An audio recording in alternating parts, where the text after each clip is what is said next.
आपल्या सर्वांना माहीतच आहे की कोरोनानंतर किंवा कोरोनाच्या काळामुळे गेली 1-2 वर्ष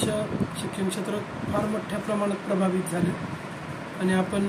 त्याचे सगळेजण आपण साक्षीदार आहात। मात्र आपण आता यावर्षीपासून सर्व माध्यमिक शाळांमध्ये एक नव्यानं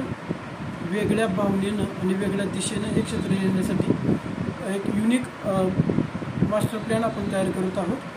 यामध्ये गणित विज्ञान या विषयाबरोबरच कला, क्रीडा, संगीत, मराठी, ग्रंथालय असतील या सर्व विषयावर आपण सर्व शिक्षक संघटना, मुख्याध्यापक संघ, वेगवेगळ्या विषयाच्या संघटना यांच्याशी चर्चा विमर्श करून एक वर्षभराचा कृती आराखडा तयार करत आहोत आणि जिल्ह्यातील सर्व माध्यमिक शाळा हे गुणवत्ता विकासाबरोबरच उपक्रमाचं एक मोहोर होतील अशा पद्धतीचं आपण नियोजन करत आहोत, जेणेकरून ज्या मराठी शाळा किंवा अनुदानित शाळा आहे याच्यामध्ये जो पटसंख्येचा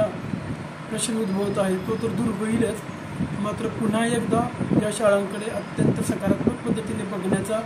समाजाचा दृष्टिकोन वाढेल अशी मला खात्री आहे।